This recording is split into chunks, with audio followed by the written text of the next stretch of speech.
There's a man named Qi Lu who grew up in a rural village outside Shanghai, China. No running water, no electricity. Hundreds of kids, only one school teacher. People suffered from deformities from malnutrition. By age 27, he was making the most money he'd ever seen, $7. 20 years later, he's the president of the online services at Microsoft. What changed his life? One question. Qi Lu realized a simple but powerful truth. Whether you're a rice farmer in rural China or the president of the United States, there's one thing we all have in common. 24 hours in a day. He asked himself, will you use this gift the best you possibly can? Qi was hardcore about it. Qi decided to design his own system. He figured out if he cuts down his sleep, he'll have more time than other people. First, he cut 1 hour, then another, pushing himself to sleep just 1 hour a night. Ice-cold showers kept him awake, but the routine was unsustainable. Eventually, he found his sweet spot, 4 hours of sleep. To this day, he's never slept in, never does interviews, because as he sees it, every hour spent on an interview is an hour not spent building something that actually matters. Qi wakes up at 4 a.m., runs 5 miles and is in the office by 6, works 18 hours a day, 6 days a week. At Microsoft, they actually call it Qi time because he works at double the speed. Sounds intense? It's not extreme, it's calculated survival. In hyper-competitive China, Qi found his edge by sleeping 4 hours instead of 8, creating an extra 2 months of productivity each year. Yo, Toggle, I already sleep 4 hours. Yeah, but Qi wasn't at a rave all night, nor was he up at 3 a.m. watching TikTok. Every hour he saved was used for research and books, all pushing him towards one goal, studying in the United States. Now, for those who are still here after skipping out on the urge to find a 3-second hack for instant success, here's the real takeaway. Sacrificing short-term pleasure for long-term gain is the essential theme for every meteoric success story. Qi's discipline gave him the opportunities to be at the right place at the right time. But what does discipline mean? Thanks to the hundreds of self-discipline is actually easy videos, everyone is hyping it up these days, like it's the superpower that makes you go to the gym at 5 a.m. or choose steamed broccoli over pizza with a smile. To them, self-discipline means putting your authentic self on mute, all for the sake of chasing your ideal self. They say it's about doing stuff you don't want to do for some better version of yourself. But does that even make sense? Picture this.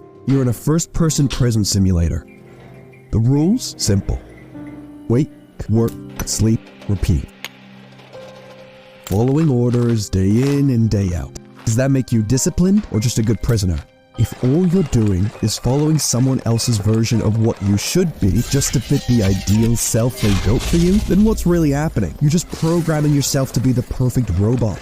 The more you ignore what you actually love and try to fit society's mold, the more you'll end up feeling like a resentful, grumpy sidekick in your own story. Not exactly the ideal self you signed up for, right? Self-discipline isn't just about forcing yourself to do stuff you hate. It's more about finding what matters to you and going after that, without becoming your own personal prison warden. I know this because I've lived it. I ignored my love for art and storytelling, studied engineering, and ended up at a high-paying investment banking job, convinced I was on the right path, the one that promised success and respect. But to fit in, I buried my creative side, the part of me that craved storytelling. I kept telling myself that creativity was impractical and that passion was foolish. I believed financial success meant more than a meaningful life, trusting the world knew better than I did. The squeaky clean office, the endless numbers, every day I was straying further from the part of me that lived for creativity. But ignoring that pull came at a cost. I lost touch with my instincts. My creativity, desperate for expression, clashed with the rigid structure of investment banking. Living a lie doesn't last. You eventually crack, and when I did, it set me free. Because really, who wants to live their whole life in a cage they built themselves? So what does it mean to be truly self-disciplined? It's about being a constant learner of you, your values, your instincts, and your goals. But where do you start? It's simple. Identify what genuinely matters to you, not what others say you should care about. Let's go back to Qi's story. Growing up with a few resources, he could have accepted the limits around him, but instead he made a powerful choice to use his time as a tool for transformation. He didn't follow a rulebook, he designed his own path, one that aligned with his values. It might seem so unhealthy to live like him, but aren't we all barely sleeping for 6 hours a day anyway? What Qi chooses to do with his saved time is what made him special. By consistently making choices that align with his ideals, he transforms his 24 hours into a tool for growth. Qi's example shows us that true discipline relies in making choices that reflect who you are and what you aspire to be. When our desires align with our values, discipline becomes second nature. nature. Be real to yourself and not just a copy of that ideal self that society prescribes. Be a paradox, build an empire, have fun doing it. Be an athlete who writes, be a writer who builds companies, be an entrepreneur who paints, lift, run, sweat, learn, build, design because you love to, not because that motivation guru asked you to, nor expectations. Be undefinable, because like in Tetris, if you fit in too well, you disappear. Never settle for anything less than your own story. And now I'm adding a call to action, because that's what everyone says to do. So if you enjoyed this video, please like and